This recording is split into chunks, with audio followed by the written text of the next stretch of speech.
Vous avez choisi la Fondation Maloua pour vous informer. Très bonsoir, Madame, Messieurs. Bienvenue dans cette grande édition du journal Vespéral. Une conférence sur la décentralisation est prévue à Kinshasa au mois de novembre prochain. C'est dans ce cadre qu'est prévue la délégation des échevins de la commune de Saint-Jules de Belgique qui ont été reçus par le président du Sénat Modeste Atilukebo, Ruth Dinonzei, pour plus de détails.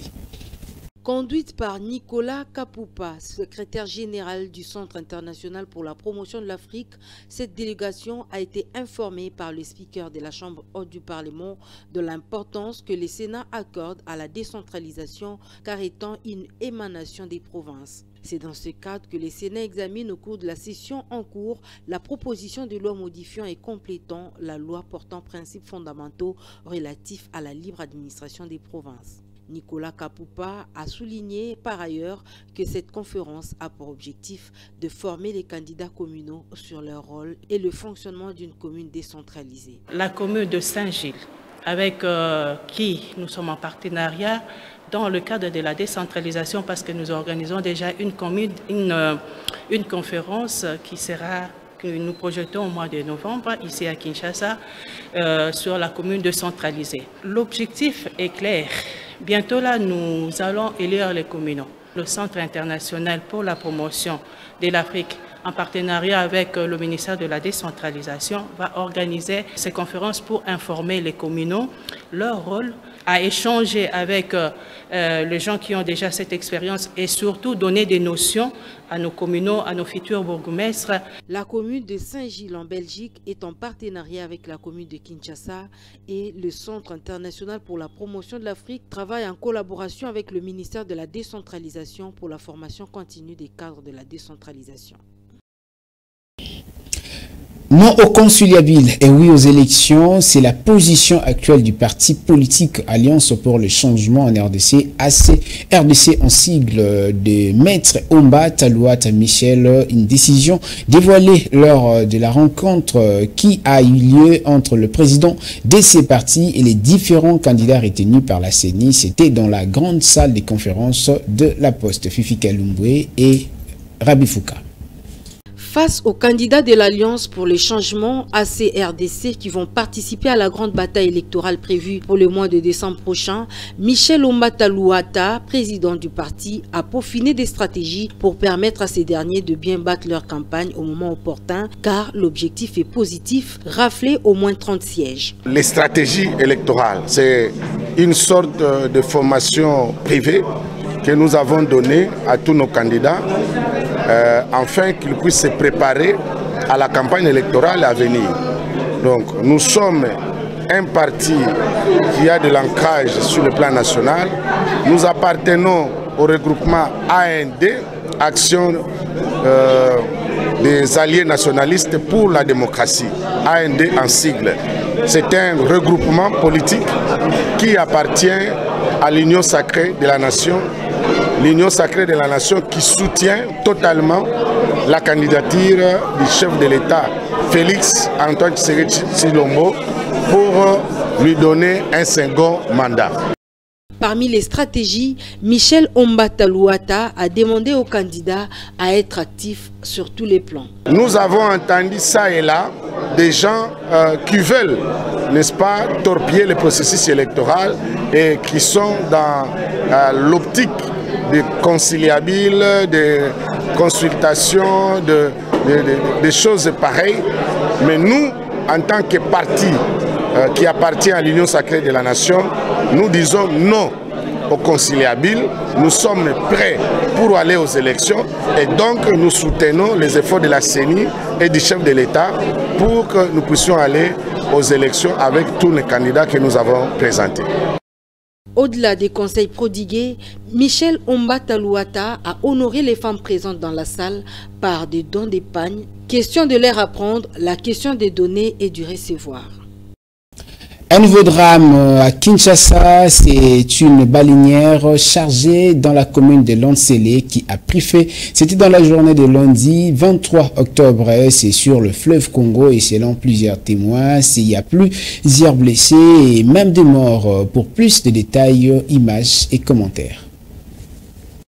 Une baleinière chargée de carburant a pris feu le lundi 23 octobre 2023 sur le fleuve Congo, à Kinkole, plus précisément dans la commune de Lansele. Selon le témoin, il y a plusieurs blessés et même des morts. Il y en a par mégarde qui se sont noyés dans les fleuves en voulant fuir les feux. Plusieurs dégâts matériels sont aussi enregistrés. On note également de véhicules ayant pris feu suite à cette explosion de la baleinière. Mais le bilan exact n'est pas encore donné en attendant l'aboutissement des enquêtes des autorités compétentes. Ces drames interviennent au moment où le ministère des Hydrocarbures Didier Boudimbu avait interdit les transports de carburant dans ces conditions et avait même placé ses agents pour veiller à la bonne exécution de cette mesure. L'état de délabrement de la route Kimbantseke a poussé les jeunes de cette municipalité à organiser une marche pacifique pour exiger l'aboutissement des travaux de réhabilitation de cette chaussée endommagée. C'est un reportage de Jessie Kanza rendu par Ruth Dinonzei. Unis comme un seul homme, ces jeunes de la commune de Kimbantseke sont sortis dans la rue pour solliciter la bonne foi des décideurs afin que les travaux de réhabilitation amorcés sur la route Kimbantseke puissent atteindre la phase de finition. Oui, awa pour réclamer, c'est elokomoko. Où est la route nabiso ya Kimbantseke? Route ya Kimbantseke avenue de la Deuxième République. Derrière la biso oyo, ça fait 3 ans yango yo toza ko vivre na situation moko délicate oyo ezo ko permettre que biso to vivre malamu. Na yango tozali ko pesa message ba konzi ya mboka. Wana misala to moni yango ezongi. To lingi misala wana ekende tina suka. To boyi lokola mbaleleki misala ebandaki pe bakataki yango. Kasi ya tout oyo to lingi misala ekende tina suka.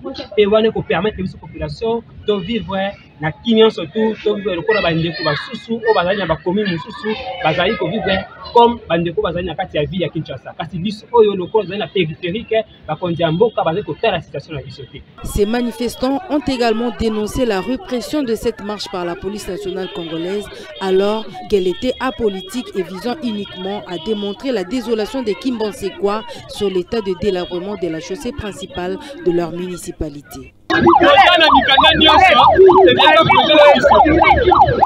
pas motivés pour la marche pacifique. Marche de musique au fondateur, commencer le camarade, tout aller ma fils le catholique, là, agir une fils de combattre et de la marche pour être pacifique.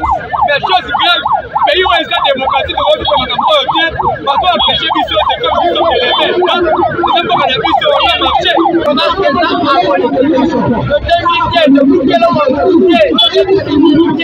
je sors réclamer pour l'intérêt de l'issue. Nous avons fait un transport, ma casse, une délai d'athée. Nous avons l'état de droit, nous allons libre de s'exprimer, pour faire sa volonté, pour le peuple d'aller de nous. Voilà pour ça, la mission. Nous avons fait un ami sauté, c'est là où il y a la sécurité de la tout le monde a mal à la route Kimbantseke qui part de la place Sainte-Thérèse dans la commune de Njili jusqu'au cimetière de Kimbantseke est sévèrement dégradée et devient de plus en plus impraticable. Une situation qui pénalise les habitants de ce coin de la capitale à se déplacer vers d'autres communes suite au manque de trafic routier. Et en religion, les grands temples de l'église de notre Seigneur Jésus-Christ dans le monde, les tokoïstes de la RDC a été inauguré le dimanche 22 octobre par les représentants légaux de la CREETBM, son éminence Mangele Silubasa. C'était au cours d'un grand culte d'action de grâce tenu au temple mère de la RDC par le bishop Alfonso Numez, représentant légal des tokoïstes. Fifi Kalumbwe et Torre Satim. C'est sous le thème « L'Église et son rôle en Afrique ». Cette conférence sur le tokoïste vise l'éveil de conscience des membres et dirigeants de cette église d'origine anglaise qui a vu le jour depuis le 25 juillet 1949 et avec comme initiateur et visionnaire Simao Toko, dont les idéologies sont aujourd'hui incarnées par le représentant légal de l'Église dans le monde, le bishop Alphonse Numez.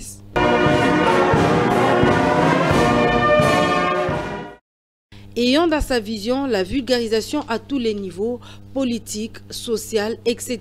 du tokoïsme, le numéro 1 de l'Église de notre Seigneur Jésus-Christ dans le monde a insisté sur la renaissance de l'Église et l'éveil des consciences des dirigeants à être toujours actifs pour participer aux affaires de l'État qui doit être un partenariat permanent et privilégié. Et à partir de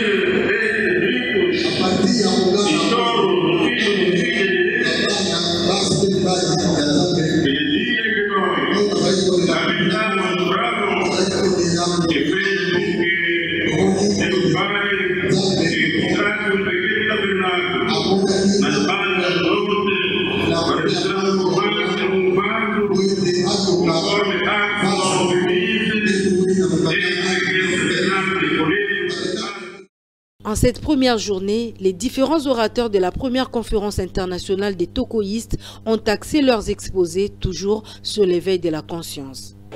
Par d'autre côté, l'Église, c'est la société religieuse fondée par Jésus-Christ. Ou il peut aussi être une communauté chrétienne.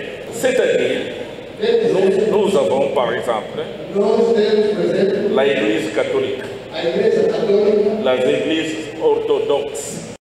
Les préoccupations soulevées par les participants prouvent à suffisance que la question de la renaissance de l'Église préoccupe tous les tokoïstes. Ils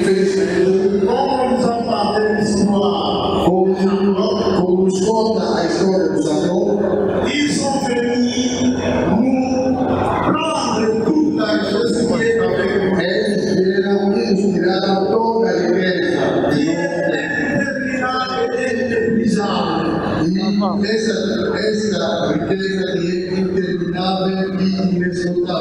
il est par nous africains et par nous africains et prendre la conscience que nous avons notre dédié tant pour nous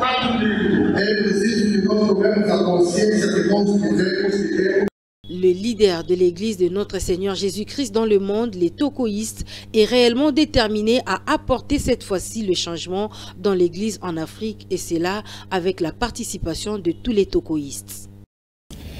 Toujours en religion, l'Église de notre Seigneur Jésus-Christ dans le monde, les tokoïstes, a organisé la toute première conférence internationale du 23 au 25 octobre 2023. La séance d'ouverture a eu lieu hier lundi au grand temple de cette église située sur l'avenue Kabinda dans la commune d'Ebarumbu, Fifi Kalumwe et Rabi Fouka.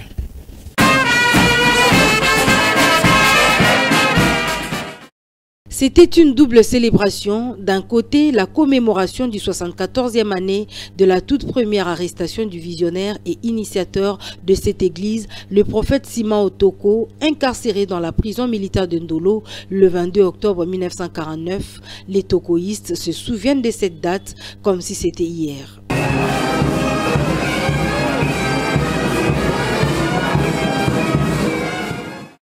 La deuxième célébration était l'inauguration du temple de l'église de notre Seigneur Jésus-Christ dans le monde, les tokoïstes, dont son éminence, l'ambassadeur Mangele Silubasa, chef suprême de la Crétébem, a procédé à la coupure du ruban pour l'ouverture solennelle des activités dans ce grand temple.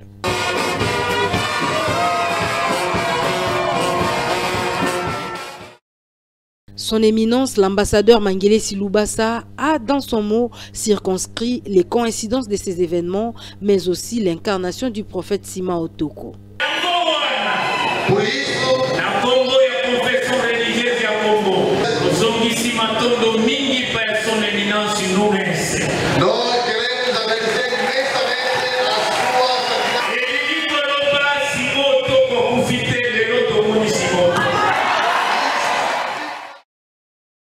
Le représentant légal de l'église de notre Seigneur Jésus-Christ dans le monde, les tokoïstes, le bishop Alphonse Numes, a salué la présence du chef des Bangouza tout en soulignant le bien de cette double célébration par rapport à la République démocratique du Congo.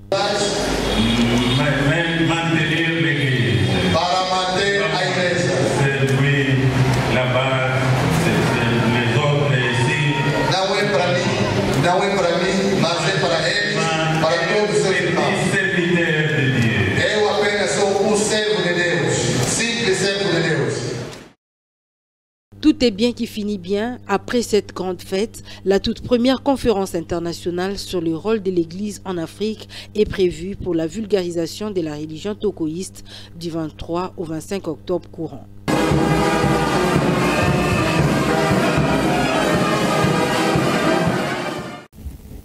Et en sport, on prend tout de suite la direction du stade Tata Raphaël où le FC Renaissance du Congo a enregistré sa première victoire de la saison devant les Mbandaka Sport dans un score d'1-0. On retrouve plutôt depuis le stade Tata Raphaël dans les vestiaires de ces stades notre envoyé spécial Léonel Ngolo. C'est vrai, Elvis Metti, depuis le vestiaire après cette victoire, on va dire c'est la première victoire. Celle-ci restera historique puisque c'est la première de la saison. On rappelle pour le FC Renaissance du Congo qui est engagé cette saison en Ligue 2.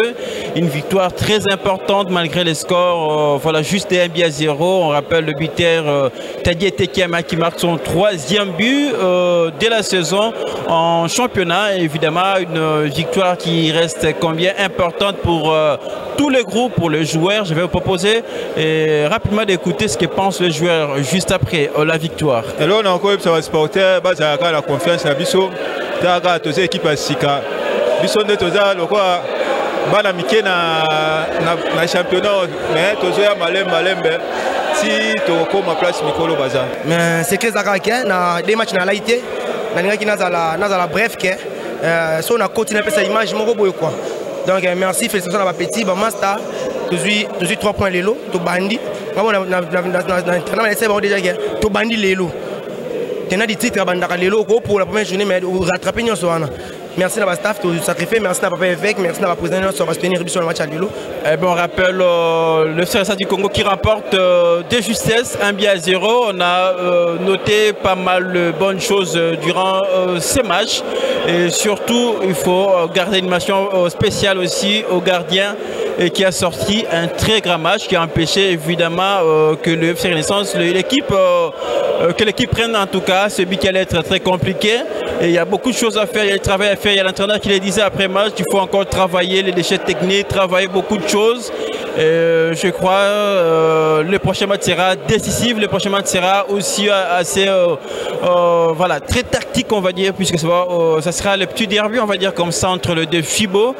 On va observer de près ce qui sera ces prochains matchs, la prochaine sortie du club. On va continuer à observer évidemment le parcours du FC Renaissance du Congo qui, je rappelle, joue la Ligue 2 cette saison.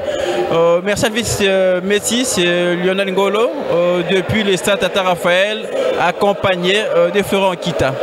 C'en est fini pour cette session d'information, mesdames, messieurs, sur la FM Télévision. Restez branchés, suivez-nous et restez scotchés des programmes de notre chaîne.